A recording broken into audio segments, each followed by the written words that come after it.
Welcome my student, তোমরা দেখছো LRNR classes. সঙ্গে আমি রয়েছি সৌম্য কোলে, তোমাদের বাংলার শিক্ষক। আজ আমরা পড়তে চলেছি সপ্তম শ্রেণীর দ্বিতীয় পাঠের অন্তর্গত প্রথম অধ্যায়ের একটি কবিতা। কবিতাটির নাম হচ্ছে বঙ্গভূমির প্রতি, মধুসূদন দত্ত। প্রথমেই এসো আগে পরিচয় করে নিই কবির সম্বন্ধে। তো কবি মধুসূদন দত্ত জন্মগ্রহণ করেছিলেন 1824 খ্রিস্টাব্দে 25শে জানুয়ারি এবং মৃত্যুবরণ করেন 1873 খ্রিস্টাব্দে। কবির জন্ম হচ্ছে বাংলাদেশের যশোর জেলায় সাগরদাঁড়ি গ্রাম, অর্থাৎ এখনকার যে বাংলাদেশ সেখানেতে যশোর জেলা এবং সেই যশোর জেলার অন্তর্গত সাগরদাঁড়ি গ্রামেতে কবি জন্মগ্রহণ করেন। কবির পিতার নাম ছিল রাজনারায়ণ দত্ত আর মাতার নাম হচ্ছে জাহ্নবী দেবী। কবির ছদ্মনাম টিমোথি পেন পোয়েম। এই টিমোথি পেন পোয়েম ছদ্মনামে তিনি একটা ইংরাজি কাব্য লিখেছিলেন। কাব্যটার নাম হচ্ছে ক্যাপটিভ লেডি।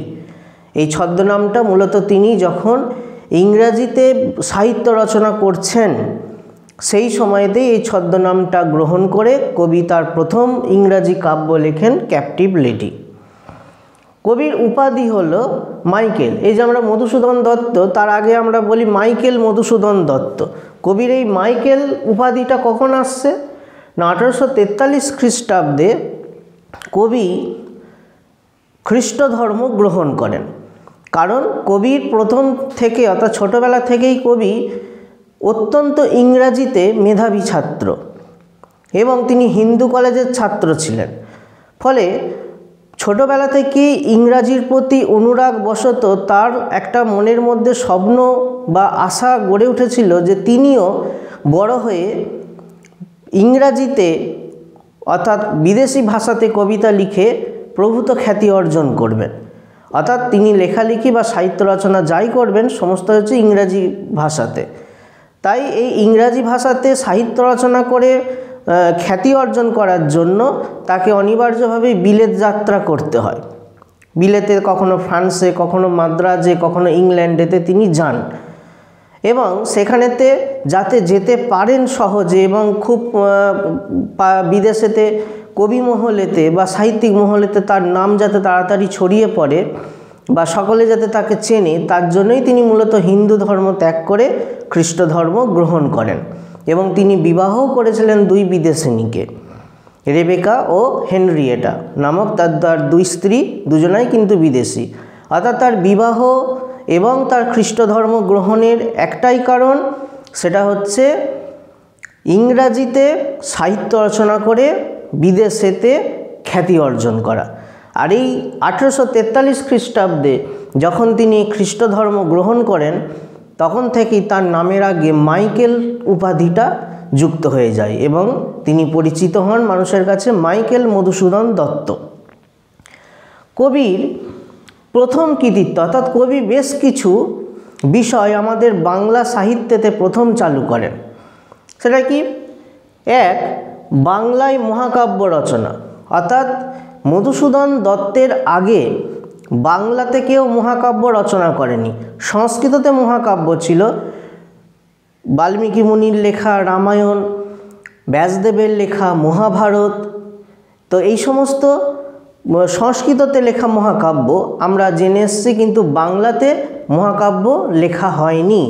কবি মধুসূদন দত্তই হচ্ছেন প্রথম কবি যিনি বাংলা ভাষায় প্রথম মহাকাব্য রচনা করেন। সেই কাব্যটার নাম কি? মেঘনাদ বধ কাব্য।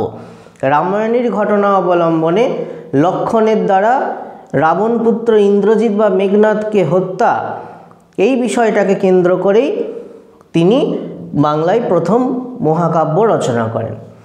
দ্বিতীয় হচ্ছে প্রথম বাংলায় পত্রকাব্য মধুসূদন দত্তই রচনা করেন। পত্রকাব্য মানে কি? পত্র মানে হচ্ছে চিঠি, অর্থাৎ চিঠির ভঙ্গিতে লেখা কবিতাকে বলা হয় পত্র কবিতা।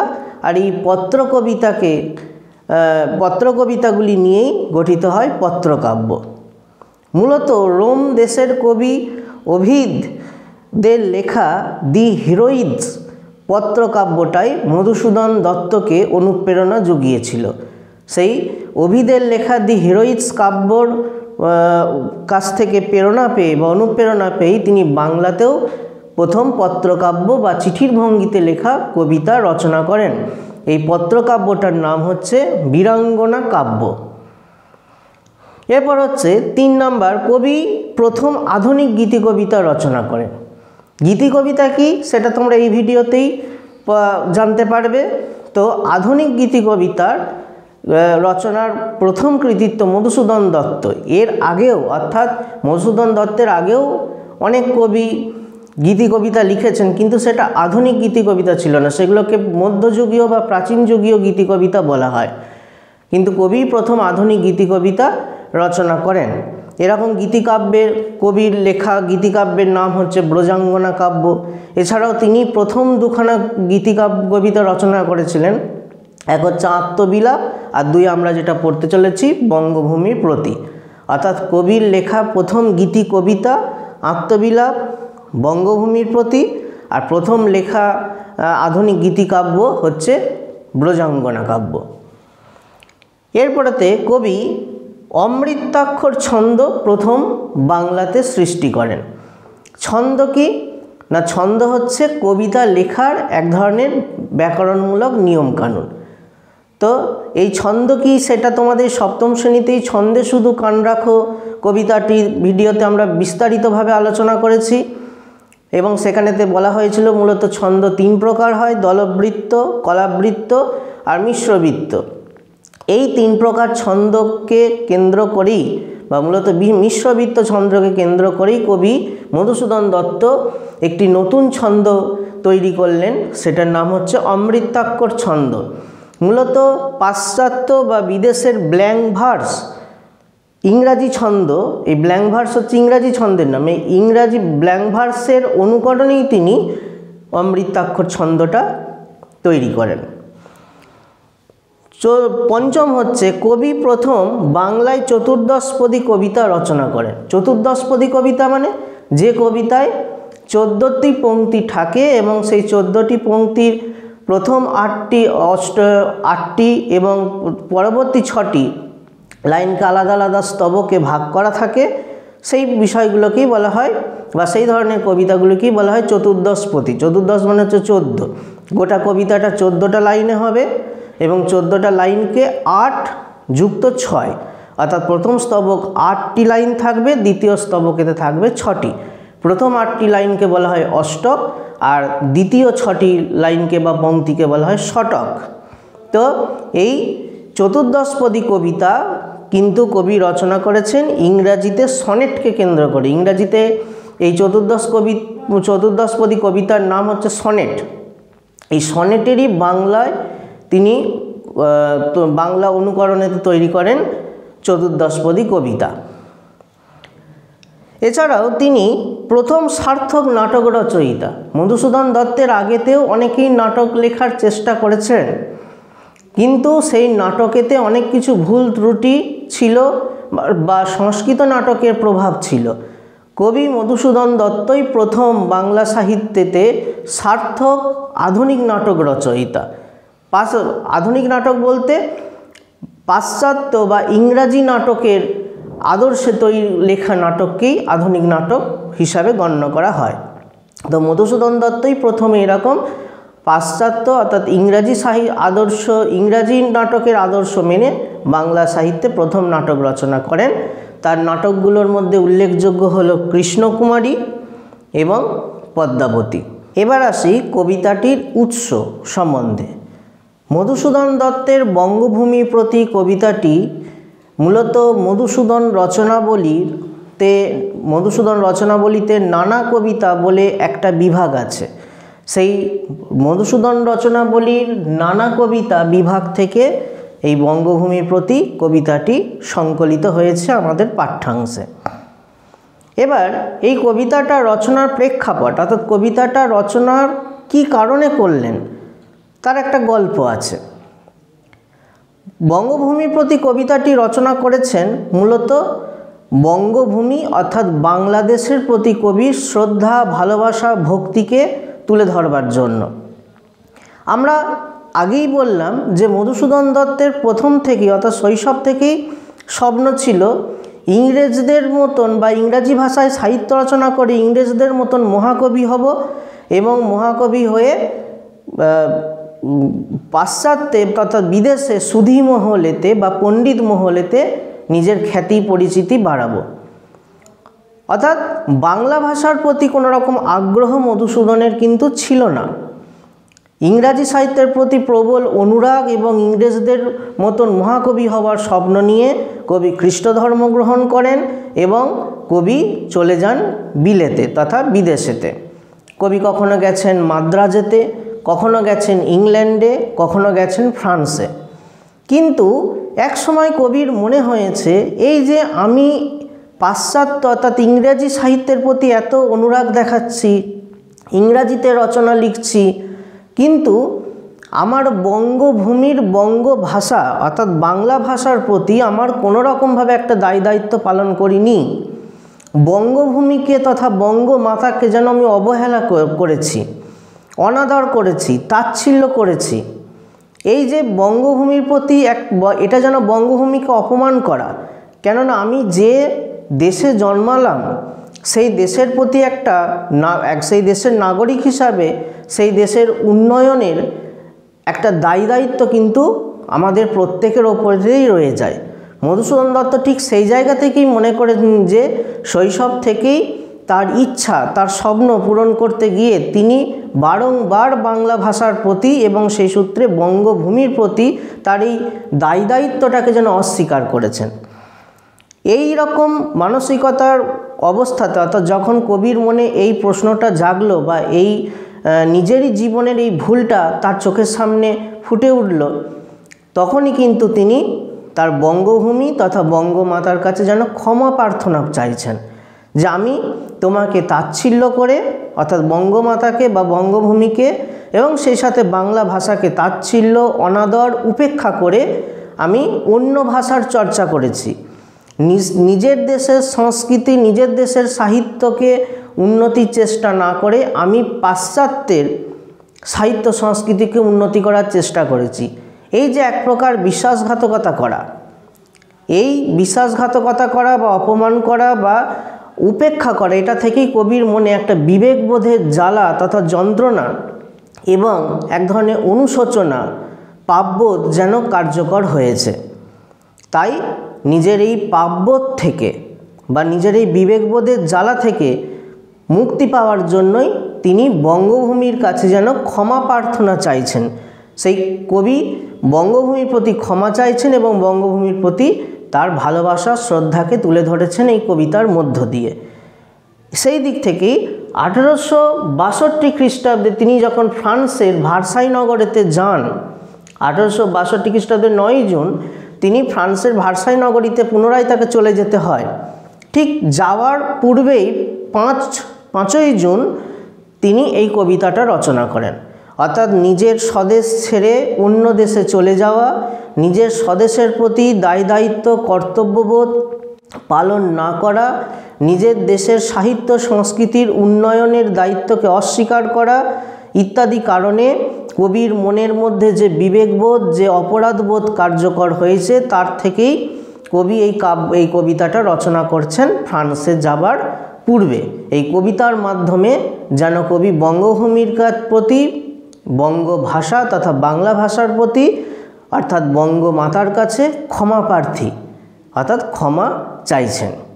এই রচনার সুতরাং বঙ্গভূমির প্রতি কবিতাটি রচনার প্রেক্ষাপটেতে রয়েছে কবিরই নিজস্ব ব্যক্তিগত জীবন।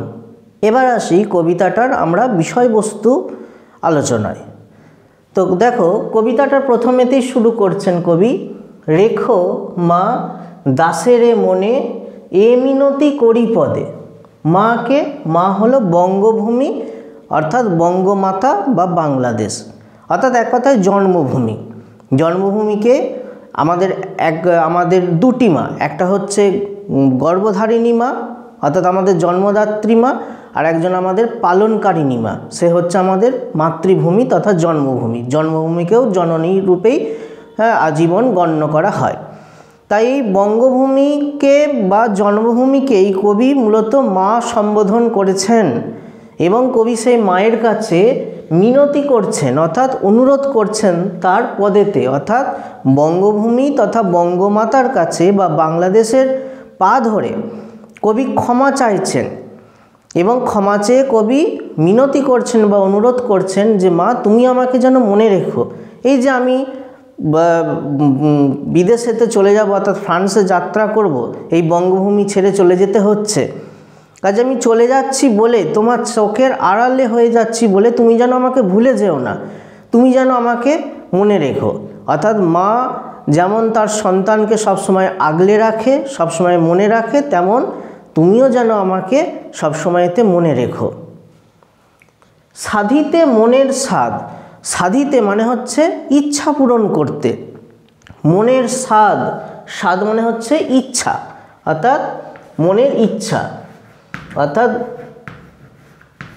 যে কবি বলছেন যদি মনের ইচ্ছা পূরণ করবার জন্য ঘটে যদি পরমাদ, পরমাদ মানে হচ্ছে ভুল, অর্থাৎ যদি আমার মনের ইচ্ছা পূরণ করার জন্য যদি কোনো ভুল করে থাকি, মনের ইচ্ছাটা কি?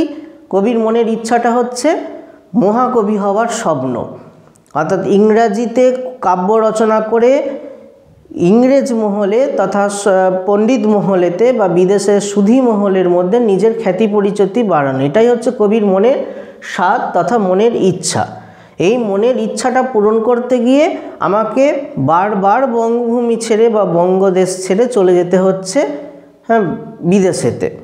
তাই এই কাজটা করতে গিয়ে যদি তোমার কাছে কোনো রকম ভুল করে ফেলি, পরমাদ মানে হচ্ছে ভুল, প্রমাদ থেকে কথাটা আসছে, পরমাদ কথাটা মূল শব্দ হচ্ছে প্রমাদ, এই প্রমাদ থেকে পরমাদ শব্দটা আসছে।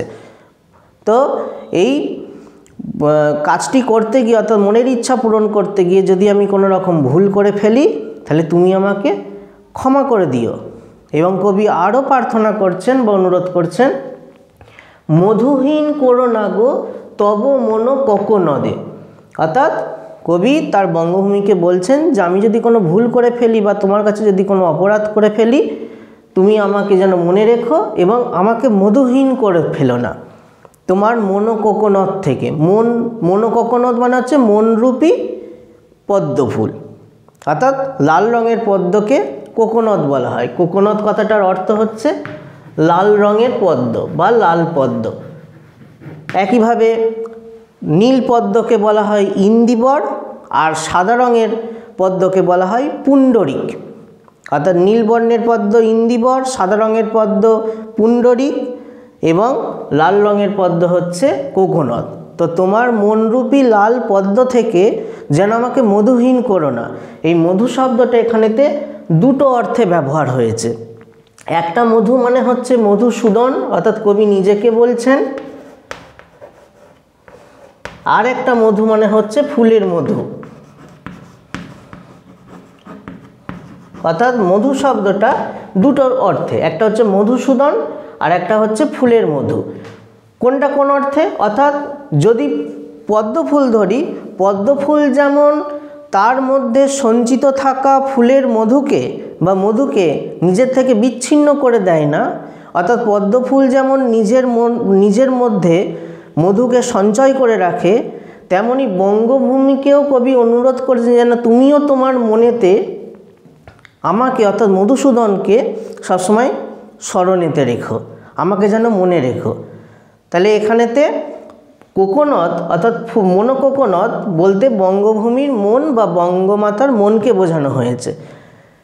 এরপরেতে কবি বলছেন, প্রবাসে দৈবের বসে জীব তারা যদি খসে। প্রবাসে মানে হচ্ছে বিদেশে, বিদেশেতে যদি কোনো দৈব কারণবশত অর্থাৎ কোনো দুর্ভাগ্যবশত যদি জীব তারা যদি খসে, অর্থাৎ জীবনরূপী তারা যদি খসে যায় এ দেহ আকাশ হতে, অর্থাৎ দেহরূপী আকাশ থেকে যদি জীবন তারা খসে যায়। আমরা দেখেছি মাঝে মাঝে আকাশ থেকে তারা খসে পড়ে। এখানেতে মধুসূদন নিজের দেহটাকে আকাশের সঙ্গে তুলনা করেছেন আর নিজের জীবনের আয়ুটাকে তারার সঙ্গে তুলনা করেছেন। অর্থাৎ আকাশ থেকে তারা খসে পড়ছে মানেই হচ্ছে দেহ থেকে জীবন তথা আয়ু চলে যাচ্ছে, অর্থাৎ কবির মৃত্যু ঘটছে। সেটাই কবি বলছেন যে প্রবাসে দৈবের বশে, অর্থাৎ বিদেশেতে যদি কোনো দুর্ভাগ্যবশত বা দৈব কারণবশত জীবতারা যদি খসে এই দেহ আকাশ হতে, অর্থাৎ এই দেহরূপী আকাশ থেকে যদি জীবনরূপী তারা বা আমাদের জীবনের আয়ুরূপী তারাটা খসে যায়, অর্থাৎ আমার যদি মৃত্যু হয়, নাহি খেদ তাহে, অর্থাৎ আমার তাতে কোনো আক্ষেপ নেই। খেদ মানে হচ্ছে আক্ষেপ। তো কবি বলছেন যে যদি এই জীবনরূপী আকাশরূপী দেহ থেকে যদি জীবনরূপী তারাটা খসে যায়, অর্থাৎ কবির যদি মৃত্যু ঘটে, কারণ কার কখন মৃত্যু ঘটবে সেটা তো কেউ বলতে পারে না। জন্ম মৃত্যু কারোরই হাতে নেই। কখন কি কারণে কোন মুহূর্তে আমাদের যে জীবনটা চলে যাবে বা আমরা যে মারা যাব কেউই আমরা কিন্তু আগে থেকে বলতে পারি না।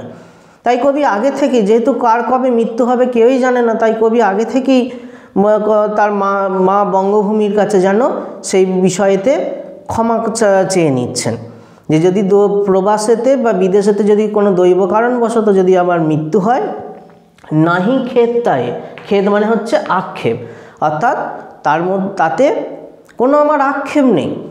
কেন কবির আক্ষেপ নেই কেন না, কবি বলছেন জন্মিলে মরিতে হবে, অমরকে কথা কবে। অর্থাৎ কবি ভালোভাবেই জানেন যে যে জন্মগ্রহণ করে তাকে মৃত্যুবরণও করতে হবে। মানুষ জন্মগ্রহণ করার মুহূর্ত থেকে যত আস্তে আস্তে এগোয় ততই সে আস্তে আস্তে মৃত্যুর দিকেই এগোতে থাকে। অর্থাৎ জন্মের 1 ঘন্টা, জন্মের পর কোনো নবজাত শিশু জন্মের পর 1 ঘন্টা কেটে যাওয়া মানে তার যতটুকু আয়ুকাল, সে আয়ুকাল থেকে 1 ঘন্টা নষ্ট হয়ে যাওয়া। অর্থাৎ মানুষ জন্মগ্রহণ করার শুরু থেকেই মৃত্যুর দিকে এগোতে থাকে। কাজেই জন্ম হলেই মৃত্যুবরণ করতে হবে। অমরকে কথা কবে, অর্থাৎ কেউ কোনো দিন অমর থাকবে না। অমর মানে হচ্ছে চিরকাল বেঁচে থাকা। কেউ কোনো দিন চিরকাল বেঁচে থাকে না। সমস্ত প্রাণী, উদ্ভিদ জগৎ জন্মগ্রহণ করার সঙ্গে সঙ্গে একটা নির্দিষ্ট সময় শেষেতে মৃত্যুবরণ করতে হয়। কাজেই এটা যেহেতু জীবনের ধর্ম, অর্থাৎ জন্মগ্রহণ করলেই যেহেতু মৃত্যুবরণ করতে হবে, এটা তো জীবনেরই ধর্ম। তাই যদি তার মৃত্যু হয় তাতে কবির আক্ষেপ নেই গো। কবির আক্ষেপ আসলে অন্য জায়গায়। কবির আক্ষেপ যদি তার মা বঙ্গভূমি তাকে যদি ভুলে যান, সেইখানেতে কবির আক্ষেপ। কবির মৃত্যুবরণ হলে কবির আক্ষেপ নয়, কবির আক্ষেপ জন্মভূমি যেন তাকে না ভুলে যান। যদি ভুলে যান তখনই কবির আক্ষেপ হবে। তারপরে কবি একটা ভালো তুলনা আনছেন যে চিরস্থির কবে নীর, হায়রে জীবন নদে। অর্থাৎ নীর অর্থাৎ জল কবে চিরস্থায়ী হয় জীবনরূপী নদ বা নদী থেকে। অর্থাৎ একটা নদ বা নদীতে যেমন নীর বা জল কোনো দিন স্থির থাকে না, হয় যেগুলো ছোটোখাটো নদী তার জল এক সময় হয়তো কমতে কমতে মরে যায়, নদী শুকনো হয়ে যায়। আর যেগুলো বড় বড় নদী, গঙ্গা, যমুনা, এদের মতন বড় বড় নদীগুলির জল হয়তো মরে না, কিন্তু জলের স্রোত সবসময় বয়ে চলে। ফলে এক জায়গার জল কিন্তু সবসময় স্থির থাকে না। আমরা 1 কলসি জল তুলে আনলাম, তুলে পাড়েতে যখন রাখতে আসবো জলটা, আবার যদি মনে করি ওই কলসিতে আগের জলটাই ভরবো, কোনো দিনই আমরা পাবো না। ততক্ষণ আমাদের জল কিন্তু আগে যে জলটা ভরেছিলাম সেই জল অনেক দূর চলে গেছে। অর্থাৎ নদীতে যেমন জল কোনো দিনই স্থির থাকে না, চিরকাল থাকে না, তেমনি আমাদের জীবনরূপী নদীটাতেও আমাদের অর্থাৎ জলরূপী আয়ুটাও দীর্ঘদিন থাকে না। নদীতে জল যেমন মারা যায়, কিংবা নদীতে জল যেমন শুকিয়ে যায়, কিংবা নদীর জল যেমন বয়ে যায়, ঠিক একইভাবে আমাদের জীবন থেকেও একটা একটা করে দিন মৃত্যুর দিকে এগিয়ে যায় এবং অবশেষে আমাদের আয়ু শেষ হয়ে মৃত্যুবরণ করি। সুতরাং জন্মগ্রহণ করলে মৃত্যুবরণ করতেই হবে, এটা কবির ভালোভাবেই জানেন। তাই কবির কোনো রকম আক্ষেপ নেই গো। এরপর কবি বলছেন, কিন্তু যদি রাখো মনে, নাহি মা ডরি সমনে।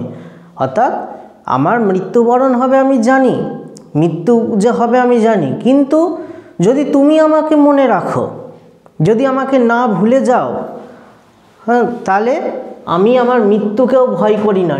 ডরি মানে হচ্ছে ভয় করা, সমন মানে হচ্ছে যমদেব।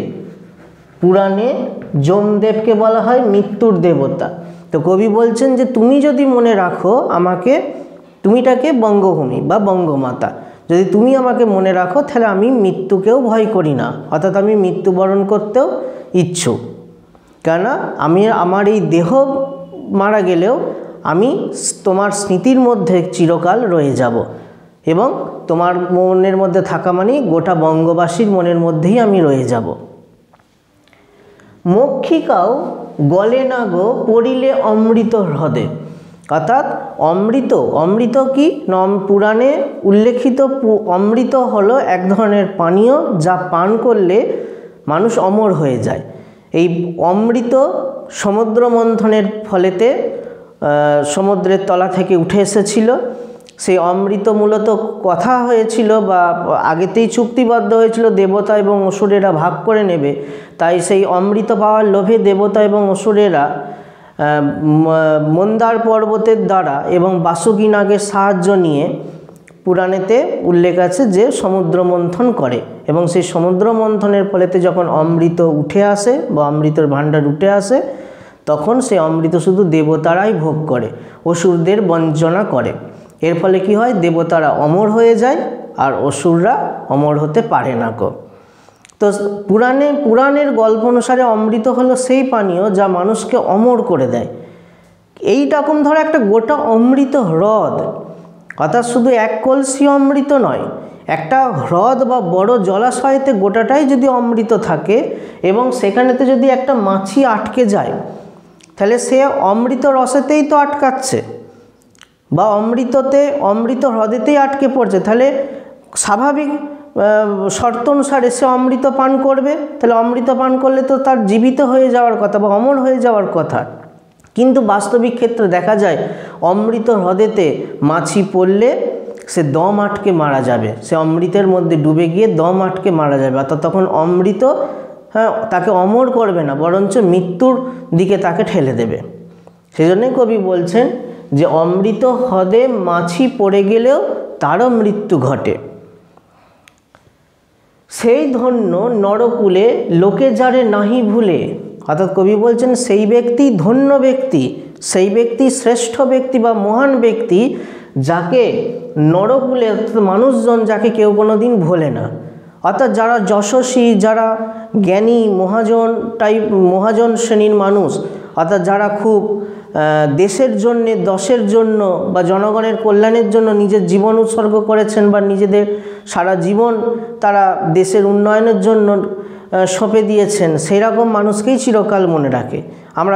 আমরা গান্ধীজিকে মনে রেখেছি, নেতাজি সুভাষচন্দ্র বসুকে মনে রেখেছি, ক্ষুদিরাম বসুকে মনে রেখেছি, আমরা রবীন্দ্রনাথ ঠাকুর, বঙ্কিমচন্দ্র, বিবেকানন্দ, এরকম অনেক মনীষীকে আমরা কিন্তু মনে রেখেছি। আর এই ধরনের মনীষীরাই হচ্ছেন ধন্য। কেন ধন্য না, তারা কবে মারা গেছেন, কিন্তু আমাদের মনের মধ্যে তারা মারা গিয়েও চিরস্থায়ী আসন নিয়েছেন। আমরা চিরকাল তাদের স্মরণ করছি, শ্রদ্ধা জ্ঞাপন করছি এবং ভালোবাসা জ্ঞাপন করছি। তাদের জন্মশতবার্ষিকী পালন করছি, তাদের মৃত্যু দিবসে পুষ্পমাল্য দান করে শ্রদ্ধা জানাচ্ছি।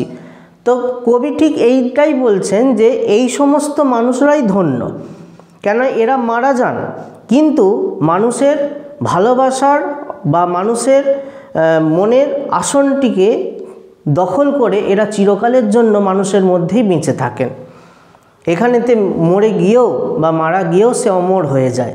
এই রকম ধরনের মানুষরাই ধন্য। মনের মন্দিরে সদা সেবে সর্বজন, অর্থাৎ এরকম ধন্য মানুষদেরকে সাধারণ মানুষ, সর্বজন অর্থাৎ সকলে মনের মন্দিরেতে সেবা করে, অর্থাৎ মনের মন্দিরেতে আসন দিয়ে তাকে শ্রদ্ধা জ্ঞাপন করে, ভক্তি প্রদর্শন করে বা ভক্তি জানায়। কিন্তু কোন গুণ আছে যাচিব তোমার কাছে, হেন অমরতা আমি, কহ গো শ্যামা জন্মদে। অর্থাৎ কবি বঙ্গমাতাকে সম্বোধন করলো শ্যামা জন্মদে। জন্মদে মানে জন্মদাত্রী, শ্যামা মানে হচ্ছে সবুজ।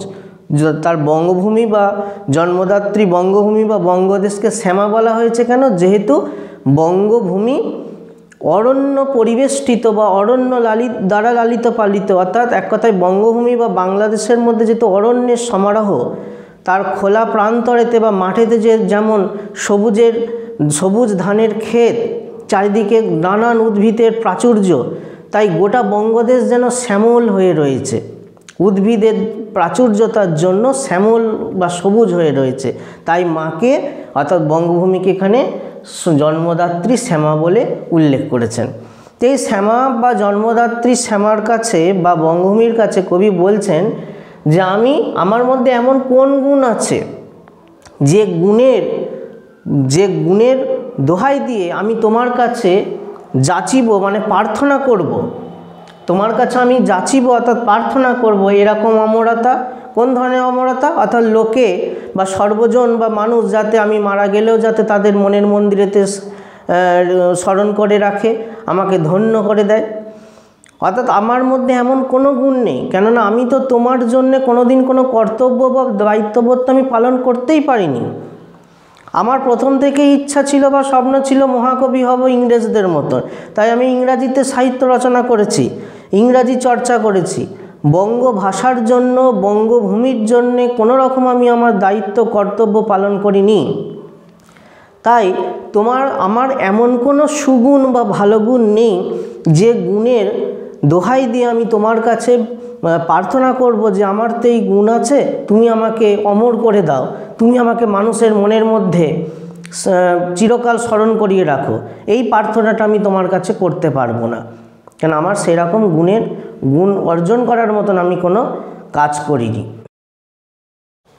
তবে যদি দয়া করো ভুলো দোষ গুণ ধরো, অর্থাৎ কবি তার জন্মভূমি বা বঙ্গভূমিকে বলছেন যে আমি জানি আমি অপরাধ করেছি, ঠিক যেভাবে শিশু বা সন্তান শত অপরাধ করলেও মা যেমন তাকে ক্ষমা করে দেন, তাকে পুনরায় আবার কোলে তুলে নেন, স্নেহ দ্বারা আবার পরিবেষ্টিত করে দেন, তার সব অপরাধ ক্ষমা করে দেন, তেমন আমিও জানি তুমি আমার জন্মভূমি তুল্য, তুমি আমাকে দূরে সরিয়ে দিতে পারবে না, তুমি আমার মাতৃতুল্য। তাই তোমার কাছে সেই স্নেহের দাবি নিয়ে আমি তোমাকে জানাচ্ছি যে যদি তুমি আমাকে দয়া করো, পুনরায় যদি আমাকে আপন করে নাও, আমি তোমার প্রতি কোনো কর্তব্য পালন করিনি, সেটা আমি দোষ আজকে স্বীকার করছি বা অপরাধ স্বীকার করছি, হ্যাঁ, সেই অপরাধকে ক্ষমা করে দিয়ে তুমি যদি আমাকে দয়া করো, আমার দোষগুলোকে ভুলে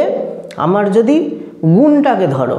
গুণ বলতে কি, এই যে এখন আমি তোমার কাছে যে অপরাধ স্বীকার করছি এটাই ধরে নাও আমার গুণ।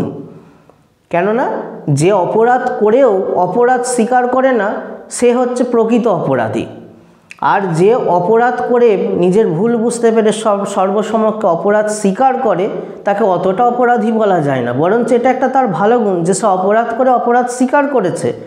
তো কবি সেই দিক থেকে বলছে যে আমার দোষ প্রচুর, এই দোষগুলোকে মা তুমি ভুলে যাও। এই যে আমি তোমার কাছে অপরাধটাকে স্বীকার করলাম, এটাকেই ধরো আমার একটা গুণ, এই গুণটার ধরে নিয়ে তুমি আমাকে যদি মনে রাখো, অমর করিয়া বর দেহ দাসে সুবরদে, অর্থাৎ আমার দোষগুলোকে যদি ভুলে গিয়ে গুণটাকে যদি ধরো, তাহলে তুমি আমাকে এমন বর দাও বা এমন আশীর্বাদ করো যাতে আমি অমর হয়ে থাকি, অর্থাৎ মানে সশরীরে অমর হয়ে থাকি নয়, মানুষের মনের মন্দিরেতে অমর হয়ে থাকি, অর্থাৎ মানুষ চিরকাল যেন আমাকে স্মরণ করে। সুবরদে অর্থাৎ ভালো বা মঙ্গলময় বরদান করে যে, অর্থাৎ এখানেতে জন্মভূমিকে সুবরদে সম্বোধন করা হলো। হ্যাঁ, অর্থাৎ কবি বঙ্গভূমি হচ্ছেন সুবরদে অর্থাৎ ভালো বরদানকারী, কবির বঙ্গভূমি হচ্ছে শ্যামা জন্মদে। এভাবে কবি বারবার তার বঙ্গমাতাকে বিভিন্নভাবে সম্বোধন করেছেন।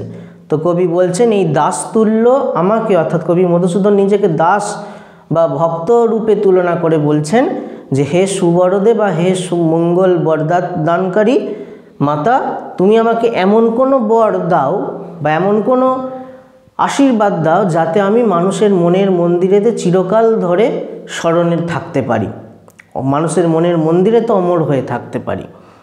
বলা বাহুল্য কবির এই প্রার্থনা কিন্তু পূরণ হয়েছে। আমরা বঙ্গবাসী কবিকে ভুলিনি, মধুসূদন দত্তকেও আমরা অন্যান্য মনীষীদের মতনই স্মরণ করি, শ্রদ্ধা করি এবং তার সাহিত্য পাঠ করে আমরা আনন্দিত হই তথা উপভোগ করি। ফুটি যেন স্মৃতি জলে মানসে মা যথা ফলে মধুময় তামরস কি বসন্তে কি শরদে।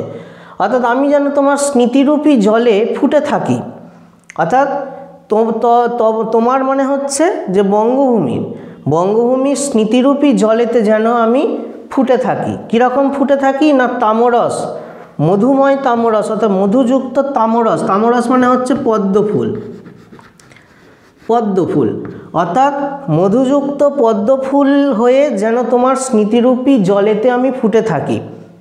কীরকম ফুটে থাকবো না মানস সরোবরেতে বসন্তকাল কিংবা শরৎকাল অর্থাৎ সারা বছর বা সমস্ত ঋতুতে যেমন পদ্মফুল ফুটে থাকে, তেমনি আমিও যেন তোমার স্মৃতি জলেতে চিরকাল রূপে ফুটে থাকতে পারি।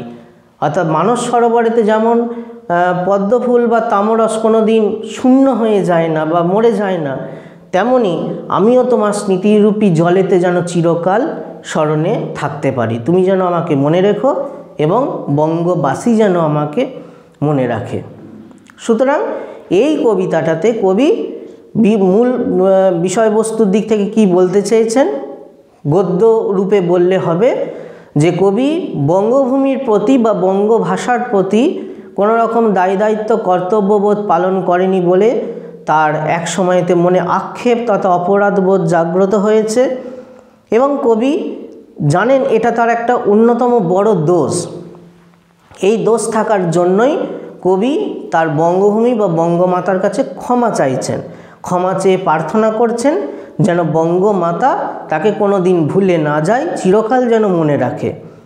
কবি জানেন যে তিনি এমন কোনো ভালো কাজ করেননি বা তার এমন কোনো সুগুণ নেই যার দ্বারা তিনি তার বঙ্গমাতার কাছে প্রার্থনা করবেন যে আমাকে এমন কোনো বর দাও যাতে সমস্ত মানুষ তাদের মনের মন্দিরে তা আমাকে স্মরণ করে রাখে। সেরকম কোনো সুগুণ অর্জন করার কোনো কাজ তিনি করেননি। বঙ্গভূমিকে অপমান করেছেন, তাচ্ছিল্য করেছেন, অনাদর করেছেন, বঙ্গভাষাকে অবহেলা করেছেন। তবুও এই যে অপরাধটাকে স্বীকার করাটাই যদি একটা গুণ হিসাবে দেখা হয়, সেই গুণের দাবি নিয়েই কবি তার বঙ্গমাতাকে জানিয়েছেন যে সমস্ত মা তার সন্তানকে অপরাধ করলেও কোলে তুলে নেন, ক্ষমা করে নেন। তুমিও হলে আমার কাছে বঙ্গমাতা তথা জন্মভূমি মতন, কাজে তুমিও আমার দোষগুলো ভুলে গিয়ে আমার সুগুণটাকে দেখো এবং সুগুণটাকে দেখে আমাকে এমন আশীর্বাদ বা বর দাও যাতে আমি চিরকাল সমস্ত মানুষের মনের মধ্যে চিরস্মরণীয় হয়ে থাকতে পারি। এটাই হচ্ছে বঙ্গভূমির প্রতি বা বঙ্গদেশের প্রতি বা বাংলাদেশের প্রতি কবির প্রার্থনা। এবার এই কবিতাটার দুটো রূপক বা উপমা বিশ্লেষণেতে আসি। প্রথমত উপমা বা রূপক কি? যখন একটা বিষয়ের সঙ্গে আরেকটা কোনো বিষয়ের মিল দেখানো হয় বা তুলনা করা হয় সেটাকেই বলা হয় উপমা বা রূপক। এটা মূলত সাহিত্যের এক প্রকার অলংকার, উপমা বা রূপক। যেমন বাস্তব জীবনেও আমরা এরকম উপমা ব্যবহার করি। ধরো আমি হয়তো বললাম ছেলেটি চাঁদের মতো সুন্দর, তাহলে এখানে ছেলেটির সৌন্দর্যের সঙ্গে চাঁদের সৌন্দর্যের মিল দেখানো হয়েছে। সুতরাং ছেলেটি চাঁদের মতন সুন্দর এই কথাটা একটা উপমার উদাহরণ। অর্থাৎ যখন দুটি বিষয়বস্তুর মধ্যে অভেদ কল্পনা করা হয় তখনই হয় রূপক, আর যখন দুটো বিষয়বস্তুর মধ্যে সাদৃশ্য বা মিল দেখানো হয় তখনই হচ্ছে উপমা। তো কবি এই কবিতাটাতে এরকম দুটি উপমার এবং রূপকের ব্যবহার করেছে। যদিও উপমা এবং রূপকের পার্থক্য আছে, তবু আমরা এখানেতে খুব সহজভাবে বলার জন্য উপমা বা রূপককে এক হিসাবেই ধরছি। তো এই উপমাগুলো, প্রথম যে উপমা কবি ব্যবহার করেছেন, যে প্রবাসে দৈবের বসে এ দেহ আকাশ থেকে যদি জীব তারা খসে। অর্থাৎ কবি বলছেন যে প্রবাসেতে বা বিদেশেতে দৈব কারণবশত যদি দেহ আকাশ থেকে জীবন তারা খসে যায়। তো এই উপমাটাতে দেখা যাক স্বাভাবিকভাবে বলেছে আকাশ থেকে তারা খসা। এবার দেহ আকাশ মানে দেহটাকে আকাশের সঙ্গে তুলনা করা হয়েছে, আর তারা খসা, তারা খসাটা মানে হচ্ছে আয়ু সমাপ্ত হওয়া, মানে মৃত্যুবরণ করা। অর্থাৎ দেহ আকাশ থেকে যেমন তারারা খসে যায়, মানে তারার মৃত্যু ঘটে, তেমনি এই জীবদেহ থেকে যদি জীবনরূপী আয়ুটা যদি খসে যায়, অর্থাৎ যদি মৃত্যু ঘটে, অর্থাৎ আয়ু ফুরিয়ে যায়, তাহলে এখানেতে আকাশের সঙ্গে দেহর মিল দেখানো হয়েছে, আর তারা খসার সঙ্গে আয়ু সমাপ্ত হওয়ার মিল দেখানো হয়েছে। দ্বিতীয় উপমাতে আসছে মানস সরোবরের জলে পদ্মফুল ফোটা। মানস সরোবর কি না, পুরাণে, হিন্দু পুরাণে উল্লেখিত, অবশ্যই স্বর্গে অবস্থিত একটি বিশাল বড় হ্রদ বা পুকুরকেই বলা হয় মানস সরোবর, যে মানস সরোবরেতে ব্রহ্মা বসবাস করেন। সেই মানস সরোবরে সব সময়তে, অর্থাৎ সারা বছর সব সময়তে সৌন্দর্য পদ্মফুল ফুটে থাকে। তো সেই পুরাণের কথাটাকে এনেই কবি বলছেন যে মানস সরোবরের জলেতে যেমন শরৎ বসন্তকাল সব সময়তেই পদ্মফুল ফুটে থাকে, তেমনি হে বঙ্গভূমি তুমিও যেন আমাকে চিরকাল মনে রেখো। তো এখানে এটার সঙ্গে তুলনা আনছেন যে মানস সরোবরের জলে যেমন পদ্মফুল ফুটে থাকে, তেমনি কবিও যেন বঙ্গভূমি বা বঙ্গমাতার মনে স্মৃতিতে চিরস্মরণীয় হয়ে থাকেন। অর্থাৎ মানস সরোবরের সঙ্গে বঙ্গভূমির বা বঙ্গমাতার মনকে তুলনা করা হচ্ছে বা মিল দেখানো হচ্ছে। জলের সঙ্গে এখানে স্মৃতির মিল দেখানো হচ্ছে, অর্থাৎ স্মৃতি জলে। আর পদ্মফুল ফুটে থাকা কথাটার অর্থ হচ্ছে চিরস্মরণীয় হয়ে থাকা। অর্থাৎ মানস সরোবর যেমন কোনোদিন পদ্মফুলকে মেরে ফেলে না, বা মানস সরোবর থেকে যেমন পদ্মফুল কোনোদিন বিলীন বা শূন্য হয়ে যায় না, তেমনি কবি বঙ্গভূমি বা বঙ্গমাতার কাছে প্রার্থনা করেছেন যে বঙ্গভূমি বা বঙ্গমাতাও যেন তার মনের স্মৃতিতে চিরকাল ধরে মধুসূদনকে বা তার এই ভক্ত বা এই পুত্রটিকে যেন মনে রাখে, মানুষ যেন তাকে চিরস্মরণীয় করে রাখে। সুতরাং এই দুটি উপমার দ্বারা কবিতাটা সৌন্দর্য আরও অবশ্যই বৃদ্ধি পেয়েছে বলা যেতে পারে। এবার আসি কবিতাটার অন্য কিছু পয়েন্ট সম্বন্ধে। প্রথম হচ্ছে স্বদেশ প্রেম। স্বদেশ প্রেম মানে যখন কোনো কবিতা বা গল্প বা নাটক উপন্যাসের মধ্যে, অর্থাৎ এক কথায় লেখালেখির মধ্যে, যখন সাহিত্যিক বা লেখক তার নিজের দেশের প্রতি শ্রদ্ধা ভালোবাসাকে তুলে ধরেন, কিংবা নিজের দেশের পরাধীনতার জ্বালা যন্ত্রণা এবং পরাধীনতার জ্বালা যন্ত্রণা শোষণ শাসন থেকে বাঁচবার একটা আকাঙ্ক্ষা, স্বাধীন হবার ইচ্ছা ইত্যাদি বিষয়গুলোকে তুলে ধরেন, নিজের দেশের গৌরবগাথা রচনা করেন বা নিজের দেশের শ্রেষ্ঠত্বকে তুলে ধরেন, তখন সেই রচনাকে বলা যেতে পারে স্বদেশপ্রেমমূলক রচনা। অর্থাৎ দেশের প্রতি শ্রদ্ধা ভালোবাসা ভক্তি যখন লেখালেখির মধ্য দিয়ে প্রকাশ পায়, পরাধীনতার জ্বালা যন্ত্রণা এবং সেই পরিপ্রেক্ষিতে স্বাধীনতা পাওয়ার ইচ্ছা যখন লেখালেখির মধ্য দিয়ে প্রকাশ পায়, তখন সেই লেখা বা রচনাগুলোকেই মূলত স্বদেশপ্রেমমূলক বা দেশপ্রেমমূলক রচনা বলা হয়। আমাদের বঙ্গভূমির প্রতি কবিতাটিতেও কিন্তু এরকম স্বদেশপ্রেম ধরা পড়েছে। এই স্বদেশপ্রেম মূলত আমাদের বাংলা কবি সাহিত্যিকদের মনের মধ্যে জন্মগ্রহণ করেছিল বাংলাদেশেতে ঊনবিংশ শতক থেকে, যখন নবজাগরণের প্রভাবে, অর্থাৎ পাশ্চাত্য শিক্ষা পাশ্চাত্য আদর্শ বা পাশ্চাত্য প্রভাবের ফলে নবজাগরণ ঘটে বাংলাদেশের সমাজ ব্যবস্থাতে। সেই নবজাগরণের সূত্র ধরেই বাঙালি সাহিত্যিকদের মনের মধ্যে এই দেশপ্রেম জেগে ওঠে। অর্থাৎ দেশপ্রেম তথা স্বদেশপ্রেম এটা সম্পূর্ণতই আধুনিক যুগের বা বলা যেতে পারে ঊনবিংশ শতকের প্রথমার্ধে নবজাগরণের ফসল। নবজাগরণের আদর্শকে গ্রহণ করেই মূলত সাহিত্যিকদের এবং সেই সঙ্গে সাধারণ মানুষের তথা সেই সময়কার বুদ্ধিজীবী মানুষদের মনের মধ্যে এই দেশপ্রেম জেগে উঠেছিল। এই দেশপ্রেম জেগে ওঠার সঙ্গে সঙ্গেই সমস্ত বাংলাদেশের বুদ্ধিজীবী মানুষ তথা লেখক সাহিত্যিক গোষ্ঠীরা তাদের লেখালেখির মধ্য দিয়ে ভারতবর্ষের গৌরবগাথা, বাংলাদেশের গৌরবগাথা, শ্রেষ্ঠত্ব, বাংলাদেশের সংস্কৃতি ঐতিহ্য বিভিন্ন পুরাণ শাস্ত্র বা প্রাচীন কাব্যগ্রন্থ সব কিছুর প্রতি শ্রদ্ধা ভক্তি প্রদর্শন করেছেন। ফলে মধুসূদনও ছিলেন এই নবজাগরণেরই একজন অন্যতম ঋত্বিক, অর্থাৎ মধুসূদন নিজেও এই নবজাগরণের সময়কালীনই কবি। ফলে অন্যান্য কবি সাহিত্যিকদের মতন মধুসূদনের রচনার মধ্যেও কিন্তু এই নবজাগরণের প্রভাবপুষ্ট স্বদেশপ্রেম তথা জাতীয়তাবোধ ধরা পড়ে। শুধুমাত্র এই বঙ্গভূমির প্রতি নয়, মধুসূদনের অন্যান্য রচনার মধ্যেও কিন্তু এই দেশপ্রেম ধরা পড়ে।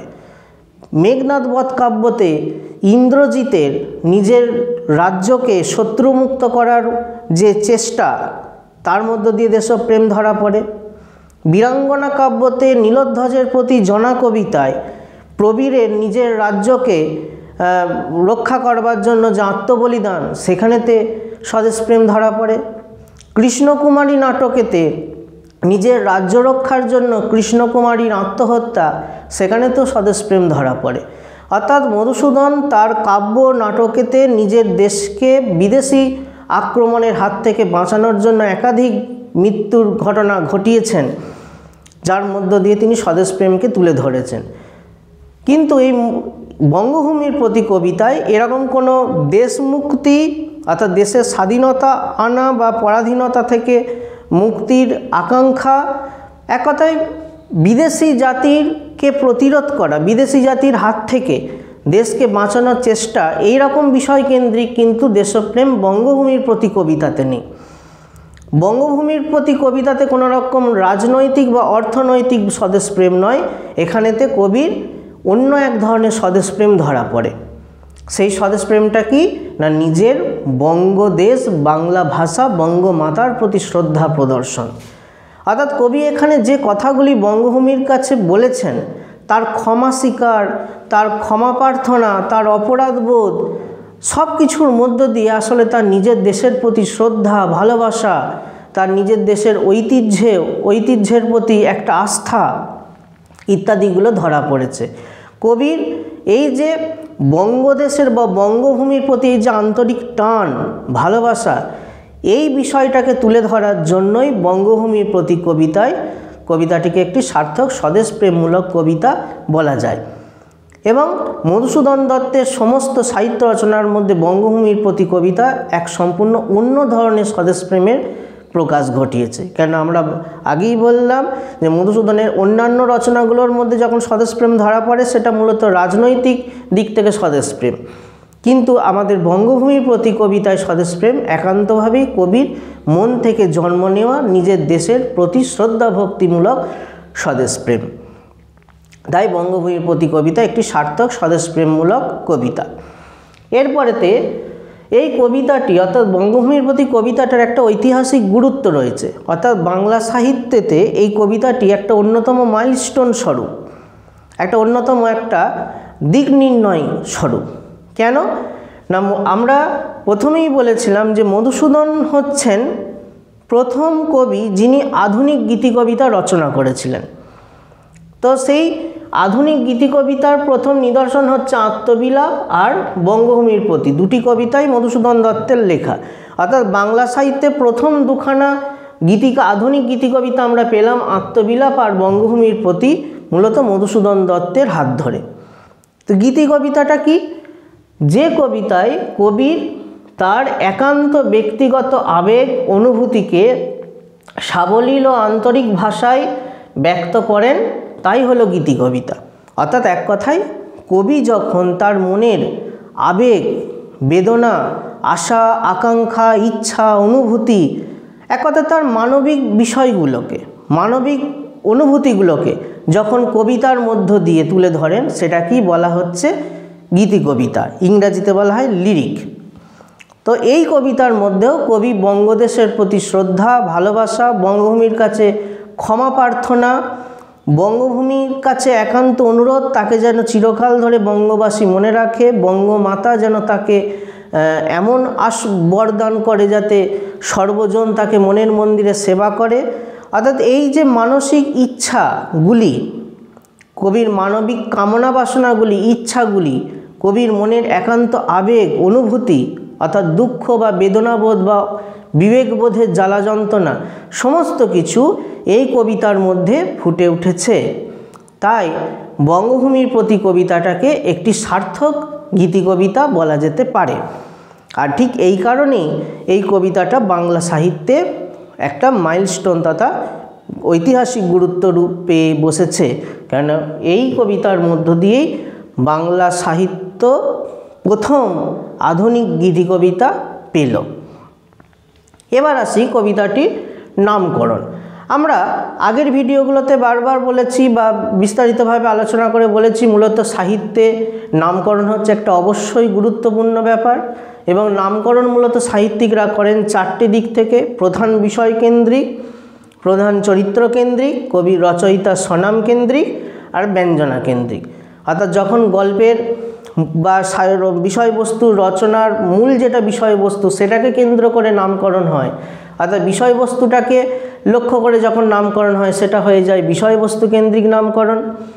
যখন গল্প বা লেখার মধ্যে যেটা প্রধান চরিত্র, অর্থাৎ একাধিক চরিত্র আছে তার মধ্যে যে প্রধান বা কেন্দ্রীয় চরিত্র তার নামে নামকরণ হয়, তখন হয় প্রধান চরিত্র কেন্দ্রিক নামকরণ। যখন লেখক নিজের নামে কিছু রচনা করেন, তখন তাকে বলা হয় রচয়িতা স্বনাম কেন্দ্রিক নামকরণ। আর যখন নামকরণের বাইরের অর্থটা প্রধান না হয়ে অন্তর্নিহিত কোনো একটা অর্থ প্রাধান্য পায়, তখন হয় ব্যঞ্জনা কেন্দ্রিক নামকরণ। আমাদের পাঠ্য কবিতাটির অবশ্যই বিষয়বস্তু কেন্দ্রিক নামকরণ হয়েছে, কেননা কবিতাটার নাম বঙ্গভূমির প্রতি, অর্থাৎ বঙ্গভূমির কাছে কবি কী অনুরোধ করেছেন, কিভাবে ক্ষমা স্বীকার করেছেন, কিভাবে ভুল স্বীকার করেছেন, এই বিষয়টাই এই কবিতার প্রধান বক্তব্য।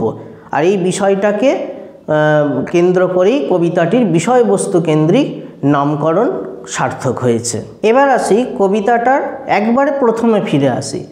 কবিতাটার নামকরণের পরেতেই দেখো একটা ইংরাজি উদ্ধৃতি ব্যবহার করা হয়েছে, মাই নেটিভ ল্যান্ড গুড নাইট, দিয়ে তলায় লেখা আছে বাইরন। অর্থাৎ বাইরনের উক্তি হলো বাইরনের একটা উদ্ধৃতি, মাই নেটিভ ল্যান্ড গুড নাইট, কথাটার মানে হচ্ছে আমার প্রিয় স্বদেশবাসী শুভরাত্রি। তো এইরকম এই বাইরনের এই উক্তিটা বা ইংরাজি সাহিত্যের অন্যতম লেখক বাইরনের উক্তিটা কেন কবি এই কবিতাটার প্রথমে ব্যবহার করলেন, এ প্রসঙ্গে বলে রাখি, শুধু এই বঙ্গভূমির প্রতি কবিতাতেই নয়, চতুর্দশপদী কবিতাবলীর বিভিন্ন কবিতায় কবি কখনো বিভিন্ন ইংরেজি লেখকদের কোটেশন তথা উদ্ধৃতি ব্যবহার করেছেন, কখনো বা আবার আমাদের বাংলাদেশেরই কোনো বিখ্যাত কবির বা প্রাচীন বা মধ্যযুগীয় কবির উদ্ধৃতি বা কোনো কাব্যের উদ্ধৃতি ব্যবহার করেছেন। তো এই উদ্ধৃতিগুলি ব্যবহার করে কবি আসলে সেই কবিদের সঙ্গেই নিজের আত্মিক সম্পর্ককেও অনুভব করেছেন বা মিল দেখেছেন। তো এই কবিতাতেও বাইরনের এই উক্তিটা ব্যবহারের তাৎপর্য কোথায়, তার আগে এই তাৎপর্য খোঁজার জন্য আমাদের জানতে হবে বাইরন সম্বন্ধে। বাইরনের পুরো নাম হচ্ছে জর্জ গর্ডন বাইরন। ইনি জন্মগ্রহণ করেছিলেন 1788 সালে, মৃত্যুবরণ করেন 1824 সালেতে। মূলত ইনার পিতা প্রভূত সম্পদের অধিকারী ছিল এবং প্রভূত সম্পদের অধিকারী হওয়ার জন্য উত্তরাধিকার সূত্রে বাইরন সেই প্রভূত সম্পত্তি পান এবং সেই সম্পত্তি পেয়ে তিনি অত্যন্ত বিলাসিতায় দিন কাটাতে থাকেন এবং সেই বিলাসিতা থেকেই তার মধ্যে জন্ম নেয় এক উচ্ছৃঙ্খলতা, অর্থাৎ জীবনযাপনে এক বেপরোয়া মনোভাব। এই রকম মনোভাব বা উচ্ছৃঙ্খলতা নিয়েই তিনি ভ্রমণ করেছিলেন কাছেই স্পেন এবং আরব, এই দুটো স্পেন এবং আরব দুটি দেশেতে। এবং এই স্পেন এবং আরব থেকে ঘুরে আসার পর তিনি যখন ইংল্যান্ডেতে ফিরলেন, ঘুরে আসার পরেতে তিনি একটা কাব্যগ্রন্থ লিখলেন, নাম হচ্ছে চাইল্ড হ্যারল্ড। এই কাব্যগ্রন্থটা মূলত তার এই যে ভ্রাম্যমান জীবন, আরব, তুরস্ক, স্পেন এই জায়গাগুলোতে ঘোরার যে তার অভিজ্ঞতা, সেই ভ্রাম্যমান জীবনের অভিজ্ঞতাই মূলত চাইল্ড হ্যারল্ড কাব্যগ্রন্থে ফুটে উঠেছে। এবং এই কাব্যগ্রন্থটা লিখে কবি বাইরন ইংল্যান্ডে তথা কবি সমাজের মধ্যে বা ইংরেজি সাহিত্য পরিমণ্ডলেতে রাতারাতিভাবে খ্যাতি পরিচিতি বা জনপ্রিয় কবি হয়ে ওঠেন। অর্থাৎ চাইল্ড হেরাল্ড কাব্যটাই তাকে অন্যতম জনপ্রিয় কবি করে তোলেন। আর যখন একজন মানুষ জনপ্রিয় হয় তখন তার দুটো দিক হয়। কিছু কিছু মানুষ অর্থাৎ বেশিরভাগ মানুষই তার গুণগান প্রশংসায় বুঁদ হয়ে থাকে, আর কিছু কিছু ঈর্ষাপ্রিয় মানুষ যারা এই জনপ্রিয়তাকে ঠিক মেনে নিতে পারে না, তারা কিন্তু তার নামে কলঙ্ক রটায়। ঠিক বাইরনের সব ক্ষেত্রেও সেটাই হলো। চাইল্ড হেরাল্ড কাব্যগ্রন্থ তাকে এতই জনপ্রিয় করে তুলল যে তিনি মানুষের ভালোবাসা, শ্রদ্ধা, খ্যাতি পরিচিতির পাশাপাশি কিছু ব্যক্তির কাছ থেকে নিন্দা, সমালোচনা এবং সেই সূত্রে কিছু মিথ্যা কলঙ্কও তিনি উপহার পেলেন। বিভিন্ন সেই সময়কার ইংল্যান্ডের সমাজের কিছু নীতিবাগীশ মানুষ বা একটু কুসংস্কার প্রিয় মানুষ কবির ব্যক্তিগত জীবন সম্বন্ধে নানা কুৎসা রটাতে থাকেন। আর ঠিক এই পরিপ্রেক্ষিতেই কবির বিবাহের 1 বছর পরেই তার স্ত্রী তাকে ছেড়ে চলে যান। শুধু এই যে মিথ্যা বদনাম রটানোর জন্য তার পরিবারেতে ভাঙন এবং মিথ্যা বদনাম রটিয়ে তার মানুষের কাছে তার ইমেজটাকে বা তার ব্যক্তিসত্তাটাকে একটা অপদস্থ করার চেষ্টা, এর জন্য কবি অত্যন্ত ক্রোধোন্মত্ত হয়ে ওঠেন বা রেগে যান এবং হতাশায় দুঃখে তিনি তার প্রিয় চিরকালের জন্মভূমি ইংল্যান্ড ছেড়ে ত্যাগ করেন, অর্থাৎ ইংল্যান্ড ছেড়ে চলে যান। ঠিক সেই মুহূর্তে, অর্থাৎ যখন তিনি ইংল্যান্ড ছেড়ে চলে যাচ্ছেন, ঠিক সেই মুহূর্তেই কবি এই উক্তিটা লেখেন যে আমার প্রিয় স্বদেশবাসী শুভরাত্রি, মানে বিদায়, চিরকালের জন্য আমি স্বদেশ থেকে বিদায় নিচ্ছি বা আমার নিজের দেশ থেকে বিদায় নিচ্ছি। ঠিক এই বাইরনের জায়গা থেকে কিন্তু আমরা মধুসূদনকেও আনতে পারি। ঠিক মধুসূদনও কিন্তু তার বঙ্গভূমি তথা বঙ্গদেশ থেকে যখন ফ্রান্সেতে চলে যাচ্ছেন, আমরা 1862 সালের 9 জুন আমরা ডেটটাকে বলেছিলাম, তো ঠিক সেই 5ই জুন যখন কবিতাটা লিখছেন সেই মুহূর্তে কবির এই বাইরনের উক্তিটাই মনে আসছে। কেননা বাইরনও যেমন স্বদেশকে ত্যাগ করার দুঃখ বেদনা মর্মে মর্মে অনুভব করেছেন, তার বহিঃপ্রকাশ হচ্ছে এই উক্তিটা, তেমনি মধুসূদন বঙ্গভূমিকে ছেড়ে ফ্রান্সের ভার্সাই নগরেতে চলে যাওয়ার সময় বঙ্গমাতার সঙ্গে যে বিচ্ছেদের বেদনা মর্মে মর্মে অনুভব করেছেন এবং তার বহিঃপ্রকাশ হচ্ছে আমাদের বঙ্গভূমির প্রতি কবিতা। সুতরাং এই কবিতায় বাইরনের এই মাই নেটিভ ল্যান্ড গুড নাইট এই উক্তিটা কিন্তু মধুসূদন ব্যবহার করেছেন বাইরনের সঙ্গে নিজের অবস্থানকে একই জায়গায় রেখে এবং নিজের বঙ্গভূমিকে ছেড়ে যাওয়ার বিচ্ছেদ বেদনাকে প্রকাশ করবার জন্য। ঠিক আছে, আজ ভিডিওটা এখানেই শেষ করছি। কেমন লাগলো ভিডিওটা তা তোমরা অবশ্যই কমেন্ট করে জানাবে, ভালো লাগলে লাইক দেবে এবং কোনো কিছু প্রশ্ন জিজ্ঞাসা থাকলে কমেন্ট বক্সে জানাবে, আমি উত্তর দেওয়ার চেষ্টা করব। আর এই ভিডিওটার ওপর বা এই বিষয়টার ওপর যদি MCQ 1 নম্বরের প্রশ্ন বা ব্যাখ্যাধর্মী প্রশ্ন তোমাদের প্রয়োজন পড়ে, তোমরা গুগল প্লে স্টোরে গিয়ে LRNR অ্যাপটি ডাউনলোড করো এবং সেখান থেকে সংগ্রহ করে নাও।